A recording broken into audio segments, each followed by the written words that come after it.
Today, we're going to talk about Summer Games Fest, and specifically, Court, let's talk about Teenage Turtle Mutant, a little bit of Turtle Power, Secret of the Ooze. Let's go. Let's get right into it. Talk to me about what? It's like, well, it's like not, well, it's not a good movie.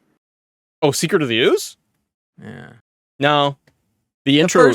The very first Teenage Mutant Ninja Turtles, I remember when it released, everybody said it was very dark, and I saw it in the theater. I went to Cedar Brae 9 in Scarborough, Ontario, all the way out there, eh? We're out in the Scarborough, eh? And at the Scarborough Town Center, where the movie theater was, and I remember walking out of that going, oh my God. And it was so much like the comics. And then as the Secret of the Ooze came out, and we had Vanilla Ice and so on and so forth, it was like, it was very commercial. Remember the third one? Yeah, it was very like Pizza Hut commercials. Yeah, wow. But hey, you know what? They're fun, but it's just like it's almost like what they did with Batman. The very first Batman came out, and then Schumacher did it after in the third. Oh my God, it is what it is. But we got an amazing announcement at Summer Games Fest. More Ninja Turtles. We knew that Teenage Mutant Ninja Turtles was coming. We didn't know when, and originally we all thought it was like only going to be on Switch. Well, guess what? It is day and date on Game Pass. I wouldn't call anybody an idiot. I'm kidding. He's just being rude. It's a little. So yes, on June 16th. June 16th, this game drops on Game Pass, and we all get to play it. We're 6 days away. It looks so much fun. It is. It just looks like fun. It's a huge get for Game Pass. I truly feel this is everybody's going to want to play it. There was a lot of on the social media, hey, look at me, I've gotten rid of Game Pass. Well, look at you're renewing your subscription to Game Pass. You get Turtles. Oh no, they'll be back. They'll be back. So what do you think? I mean, I expect this game to be challenging, like the originals. I expect it to be. No, you think you can fly through this thing? It wasn't though. I've played through the originals again on my emulator on my little Super NES. Yeah, and you've been just smashing through that. I played that game a ton in the arcade. Yeah, same. I'm old. Like I know, I played it at the arcade too. When the arcade. I expect it to be a wee bit challenging, but there's going to be difficulty levels, save states, like it shouldn't be an issue. But we should be able to smash some achievements. It shouldn't be an issue, and it wasn't the only thing that was announced for Game Pass. Talk to me, Daddy. What do you got there? So, also, routine Xbox Series X and S, Xbox One, and PC. Yeah, what's up with this game? Date unknown. This game looks pretty darn cool, I'm not going to lie. It's very, it's different. It was one of those ones when the trailer comes up that none of us knew what it was. It was more of like, what is this game? What is this game over and over again? That's refreshing, eh? When you get a game, you're like, hey, what's this game? It made me happy that I couldn't figure it out. And then you have Midnight Fight Express, August 23rd, Humankind on November 4th. Now, this game has been on PC Game Pass, and it has been a huge, huge hit with a lot of people. I have always wanted to play it. It has very Civilization feel. It is now coming to Game Pass. I'm very curious to see how this translates. I think Flight Simulator is a PC game, came over, looked great. I think Humankind is something I'm all over. Yeah. It does look great. It's funny with I've been kind of like itching for like real-time strategy again, and what brought me in on a very rudimentary level, I'm an idiot, but the Jurassic Park and Jurassic World, because it's just the simple of just going through and building your park, and I enjoy those games, but I grew up with RTS games, and even Civilization way back, but because I'm on console now, that whole genre has basically left me, or I've left it. So to be able to go back in to play something like this, I'm very excited to be able to get in there. And then we've got Warhammer 40,000 Dark Tide. It doesn't look like a game for me, but many people love the Warhammer series. Many people are very hyped about this game. That comes out on September 13th, 2022. So there was specific Xbox announcements that were very cool that from yesterday that are coming to Game Pass. It was you noticed the same thing as me when the Ninja Turtles came up. You could see on the bottom now, it's just like it just says Game Pass. Yeah. I was actually shocked that there was none that said PlayStation Plus, to be honest with you. I looked. Oh, you did? And I know I was doing it over on the Carpool Gaming channel there, and we were looking, and none of us, not one, did it say PlayStation Plus on the bottom. Is that youtube.com/carpool gaming? Yeah, it is. But anyways, and then we had announcements of games. We got... There's one I want to talk about, but go ahead. Yes, we had the leak of Call of Duty the day before, That's the one. and then we got to see a mini trailer or a teaser, and then we got a full-fledged trailer slash gameplay of Modern Warfare 2. I have to say, it looked unreal. I was extremely, extremely impressed with the rain mechanics of Yes. coming down when they were on the boat with the wind. The It shadowing and the lighting dynamics in that, 100% with you. I thought that looked killer. That I was like, wow, it created really good atmosphere. yes. Keep going because I want to talk more Call of I Duty. saw a lot of side by sides of the original and that's when you see the night and day of like, oh my god, this is a huge upgrade. I could see people not liking it. One of the things I was like, oh my god, I had a big hard time when I first did the remake of Modern Warfare, is I couldn't even distinguish the enemies because the shading and everything was so good. Yeah, So it yeah. made the game harder, which is not a bad thing. But to me, it looked very good. I had a hard time distinguishing between the cutscenes and the actual gameplay in the trailer, and was like in shock at one point. I was like, "Oh wow, that is actual gameplay. It's not even a cutscene." So the the lifelike and the realism of it looks phenomenal. I'm scared to see what the next Call of Duty looks like in a different engine, but this wow, it looks unbelievable. To me, it just looks good. I don't know the gameplay. I'm not a Call of Duty person. I'll be the first to admit it, but I want to play this game. So I wasn't blown away by what I shouldn't say I wasn't blown away. I was very impressed, like you said, with the lighting and the rain coming down. That looked great.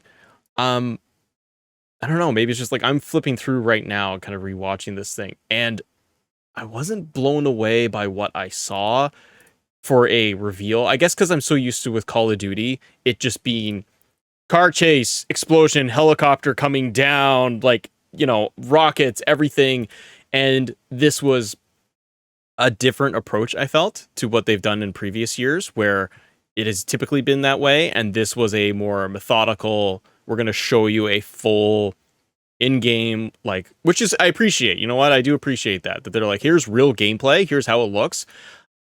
Part of me was like, okay, it's just more Call of Duty. I guess I just need to know more. I need to know more of what I'm going to get out of this. I do enjoy traditional multiplayer with Call of Duty because like Halo was not clicking for us, like even after the first 2 months. So I'm really am interested in going back. But the main things that did stand out for me were going to be the Call of Duty, like the lighting and the weather, the dynamic weather. But I want to see more. It looked just like more Call of Duty. Not a bad thing.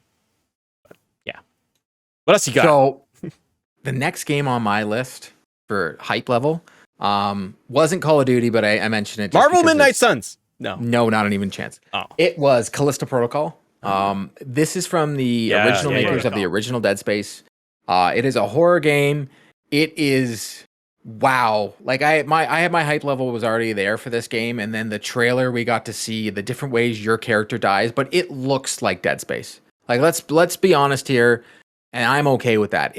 You have like the little light on the back of the guy's neck. You see a suit eventually. Like they don't shy away from the fact that this is from the same people that made Dead Space, and it looks amazing. It's a second trailer.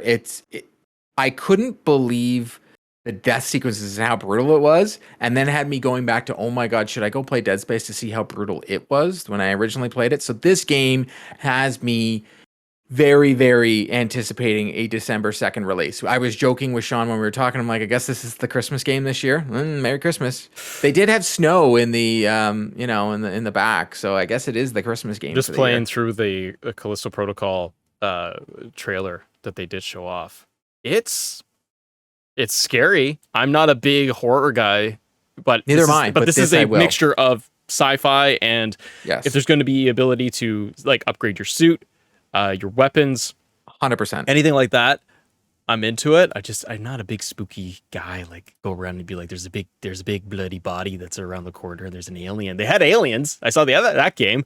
They got aliens coming out too. That's not really for me though. That was more of a that the aliens game. It is what it is or whatever. But yeah, I was more excited for Routine, which was the more of a sci-fi, and it had this feel that I think this could be one of those breakout hits. It's a horror game though, and it was announced a really long time ago, practically revealed during Summer Games Fest re-revealed, and then routine seems players explore an abandoned lunar base in an off-putting alternative reality, complete with terrifying robots.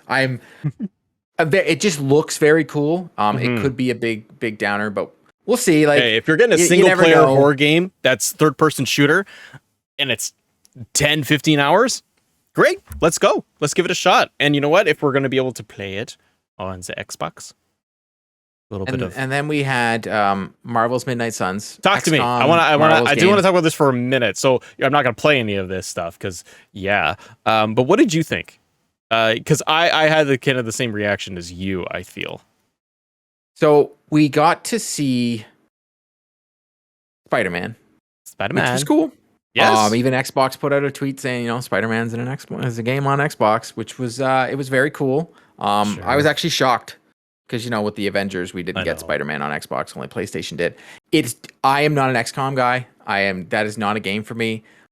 This is not telling me I want to play it. All I see is a lot of CGI trailers, and I see no actual gameplay. I see a lot of potential for loot and crates and buying the tires.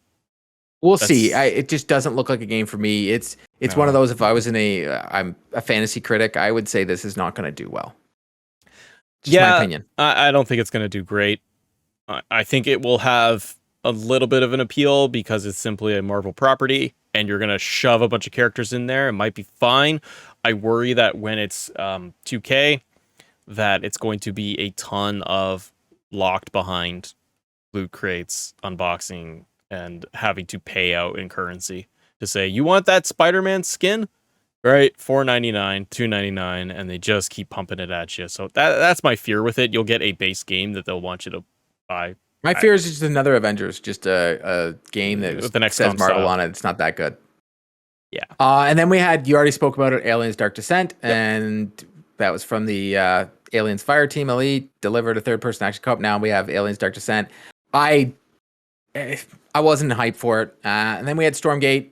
Some people really liked it. And then a trailer that really got me, and I thought it was the funniest thing there, was Goat Simulator 3. It had the Dead Island. It looked exactly. We all thought it was Dead Island when we were watching it. Yeah. And then all of a sudden you see these goats coming out of the side. It has me wanting to play the game. I don't remember there was ever goat. Yeah, it's even saying here in the article that I'm reading, there was no Goat Simulator 2. So that's even funnier that they just jumped right to number 3. It looked hilarious. I love the fact that the guy stepped in poop at the end. It was it was funny. It looked fun. There's a lot of fun missing, I find, in video games lately. So it just looked like fun. And then we had another horror game, Layers of Fear. It looks scary and make me pee my pants. Not for me. It looks really scary. Yeah. The other big one that people are talking about is The Quarry. Which is released today. Yeah. That's good. That's a big game right now. And then one that you were talking about, and I even saw you on the other show, but you're talking Saints Row. Yes, and then Street Fighter 6, which is coming to Xbox. Yeah. So that's gonna be cool. Yeah, everybody on Xbox is gonna be able to play some Street Fighter. Everybody originally thought it was gonna be a PlayStation exclusive, but they showed a Guile scene. It looked pretty cool.